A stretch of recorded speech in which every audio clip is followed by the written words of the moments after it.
Hi, my name is Amaya Roberson, and I am the host and creator of the Intentional Intern podcast. Welcome. I'm happy you're here. Before I jump into the podcast, I want to give a little bit about me and how the podcast came to fruition.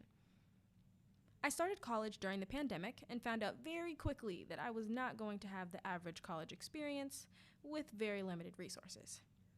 I quickly found out again that having those resource constraints would prove to be very difficult in figuring out who I wanted to be and what I wanted to do.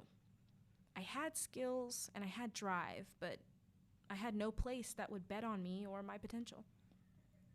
To be real, finding internships, mentors, and companies to bet on me without any solid experience was hard. But after countless trials and a lot of time, I found someone who would bet on me. Since then, I've skyrocketed to new heights of growth and development within roles that I could not have imagined before and after graduating with my bachelor's. I'm currently in my master's program. Now, I want to become and create a resource that any student going through the same thing can utilize, so they don't have to struggle alone like I did. Thus, the Intentional Intern podcast was born. I want to preface the podcast with a few mindful notes in order for everyone to fully be able to absorb the podcast's perspective and its content. The podcast aims to create an innovative impact through a simple format, allowing students to take the space to speak. And by that, I mean allowing them to have a space to speak about their career aspirations, how they've remained motivated to do those aspirations, and most importantly, how they'd like to be supported to achieve their end goals.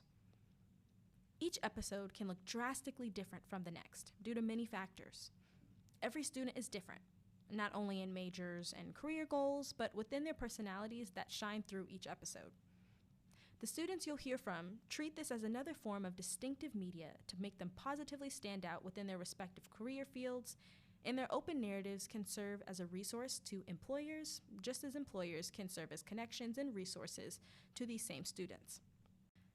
The end goal of this podcast specifically is to continue to cultivate a collaborative dialogue where students have the opportunity to present themselves in other professional formats, like this. Even if the necessary experience isn't laid out on a resume, the potential of all of these students is priceless. I would know. To all the students out there, you'll always have me who's willing to root for you and bet on you. It's now the mission to get supporters and connectors, like employers, to hop on the wave of supporting you too. I want to thank those who will continue to listen, and I'm equally as grateful and excited for everyone to hear these students' perspectives and passions on finding their future careers. See you soon.